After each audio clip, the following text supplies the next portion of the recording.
Does Australia have an exit tax? The deemed disposal.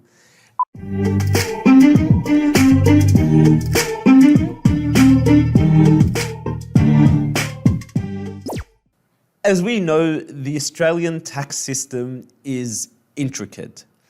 However, within those intricacies, there may in fact be policies that favour you. That is my sentiment about the deemed disposal rules in Australia, aka the exit tax. So what is the deemed disposal? At the ceasing of your Australian tax residency, you have the opportunity to elect whether or not you want to access the deemed disposal, aka in tax talk, capital gains tax event I1.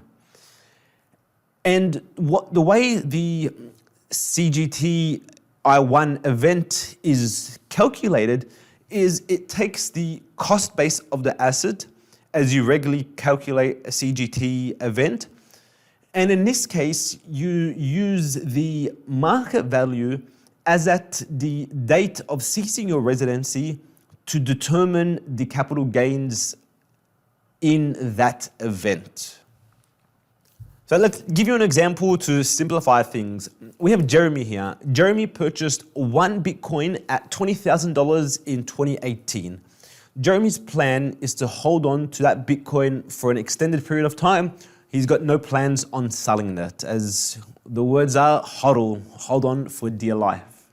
If he does not partake in the deemed disposal, then he needs to pay tax on the disposal of that Bitcoin when he eventually sells it. This has its own complications, which we'll touch on later on. If he does take the deemed disposal, let's say, for example, the market value as at the ceasing of his Australian tax residency is $30,000. That's an effective gain of $10,000.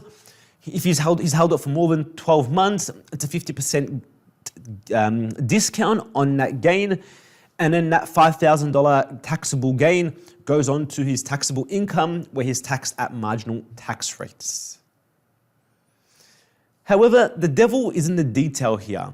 And this is why I always say how important it is for you to consider your own personal, unique circumstances.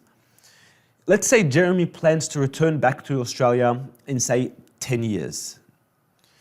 Now, we don't know what the price of the asset will be in 10 years, but I'm confident that in 10 years, the price of Bitcoin will be more than $30,000. So when Jeremy repatriates back to Australia and recommences his Australian tax residency, he's deemed to have acquired that Bitcoin as at the market value, as at the day he commenced his residency, which could be effectively anything. It could be to the moon. Who knows? Let's say, for example, it's $100,000. If Jeremy did not elect to take up the deemed disposal, then the cost of his asset will still continue to be the cost he paid for it at $20,000. So any future gains will be taxed at that. However, if he does partake in the deemed disposal, the recommencement of his Australian tax residency, the asset is now worth $100,000. So if he does eventually sell it or dispose of it when he passes, or to give it to his children, he's got a higher cost base, and the gain between the period he was not an Australian tax resident is not technically taxable in Australia, which may in fact save him a significant amount of money. I'm pro the deemed disposal if all the conditions are right for it.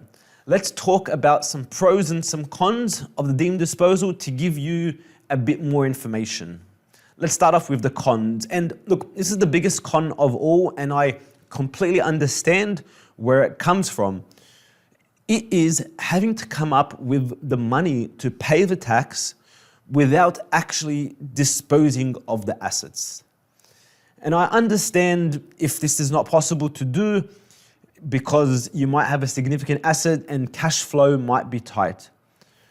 So in this case, there may be ways to mitigate that, whether it's refinancing, whether it's putting a payment plan in place, whether it's disposing part of the asset. Again, you need to always consider your circumstances. Another couple of the cons is that if you do dispose of your asset when you're a non-resident, you need to pay tax at non-resident rates. You also are unable to access the 50% capital gains tax discount as a non-resident if disposed.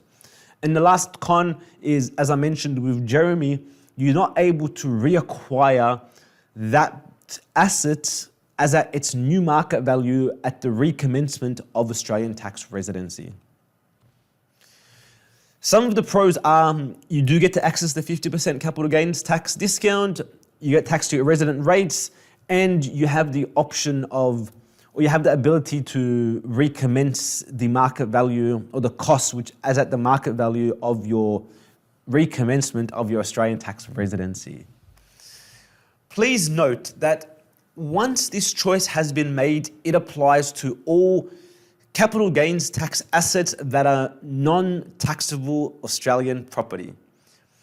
Non-taxable Australian property is effectively any asset that is not Australian property. We'll put an ATO link down because there's a bit more involved, but the majority of assets that aren't Australian property. And look, as always, if you're going to partake in the deemed disposal, I highly recommend seeking professional help. A professional will be able to assist you in ensuring that you are able to correctly ascertain what needs your obligations, but also potentially produce some financial modeling in place to view the viability of the options involved. So please reach out. More than happy to help. We've assisted many clients with deemed disposals. Whether or not we've actually gone through with them, providing advice on them is vital when it comes to residency and ceasing or recommencing your Australian tax residency. If you enjoyed this video, please like and please subscribe. We love hearing your comments, so chuck some comments below. If you have any questions, do not hesitate to reach out. We'll provide our contact details at the bottom. So to summarize, and to answer the question, yes, Australia does have an exit tax, but you are not obliged to pay upfront. Thank you so much and have a lovely day.